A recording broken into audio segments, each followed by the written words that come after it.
Pemerintah akhirnya mengadakan cuti bersama pada libur Lebaran Hari Raya Idul Fitri 2022 tahun ini. Setelah ditiadakannya selama 2 tahun terakhir, namun, sebelum mudik Lebaran, simak apa saja syarat-syarat perjalanan yang berlaku mulai awal April tahun 2022. Mengutip dari website Sekretariat Kabinet, pemerintah telah menetapkan hari libur nasional di Hari Raya Idul Fitri 1443 pada tanggal 2 dan tanggal 3 Mei tahun 2022 nanti serta cuti bersama Idul Fitri sebanyak 4 hari, yaitu pada tanggal 29 April serta 4-6 Mei tahun 2022. Pemerintah telah menetapkan libur nasional Hari Raya Idul Fitri 1443 Hijriah pada tanggal 2 dan tanggal 3 Mei tahun 2022, dan juga menetapkan cuti bersama Idul Fitri yaitu pada tanggal 29 April 45, dan tanggal 6 Mei tahun 2022. Keputusan mengenai cuti bersama ini akan diatur lebih rinci melalui keputusan bersama menteri-menteri terkait, ujar Presiden dalam keterangan persnya, di Istana Kepresidenan Bogor, Provinsi Jawa Barat pada Rabu, tanggal 6 April tahun 2022. Presiden menyampaikan kepada masyarakat agar dapat memanfaatkan cuti bersama Hari Raya Idul Fitri 2022 ini untuk bersilaturahmi dengan orang tua, keluarga, serta handai taulan di kampung halaman.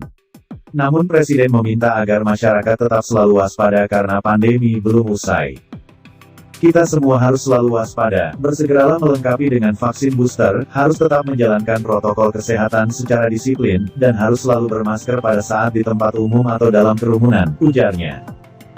Jumlah pemudik pada tahun ini diprediksi sebanyak 85 juta orang.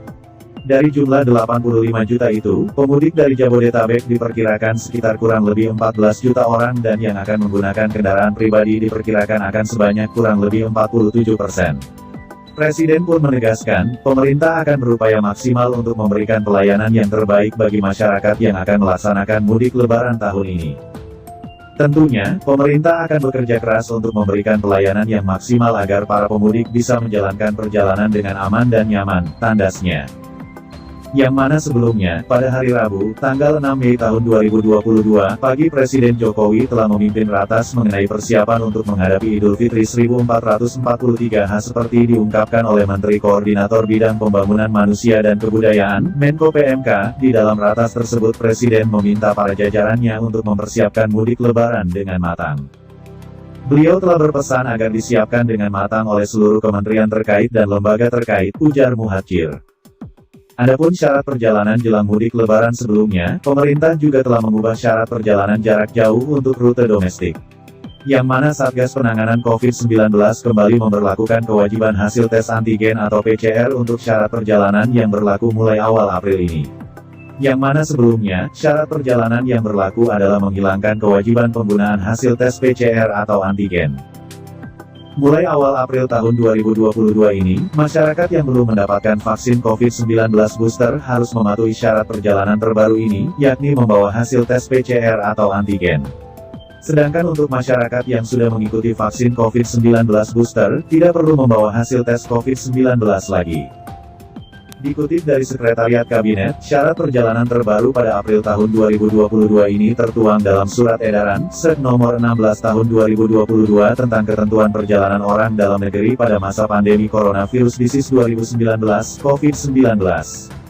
Yang ditandatangani Ketua Satgas Suharyanto pada tanggal 2 April ini berlaku mulai tanggal 2 April tahun 2022.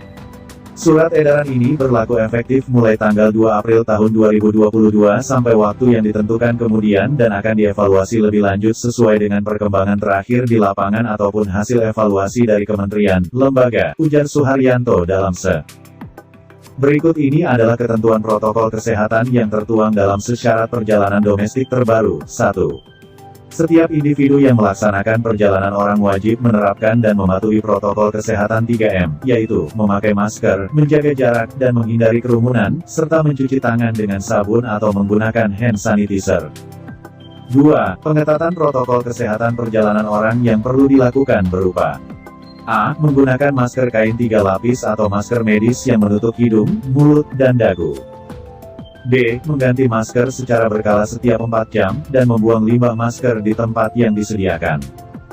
C. Mencuci tangan secara berkala menggunakan air dan sabun atau hand sanitizer, terutama setelah menyentuh benda yang disentuh orang lain.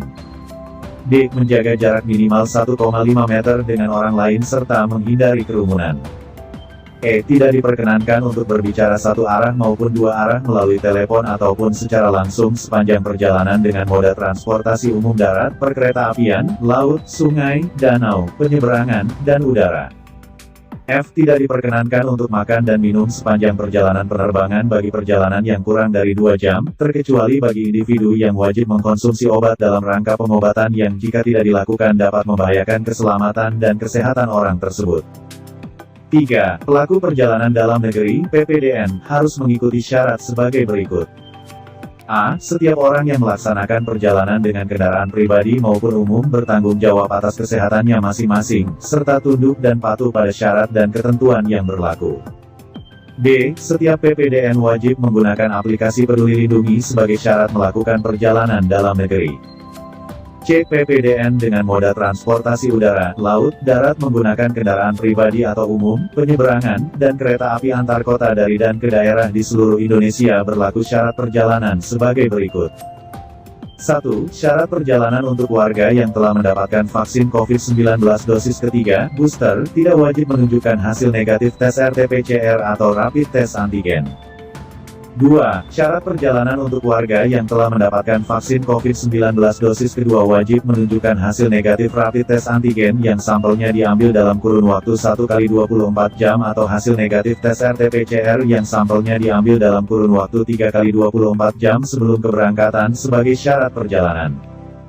3. Syarat perjalanan untuk warga yang telah mendapatkan vaksinasi dosis pertama wajib menunjukkan hasil negatif tes RT-PCR yang sampelnya diambil dalam kurun waktu 3x24 jam sebelum keberangkatan sebagai syarat perjalanan.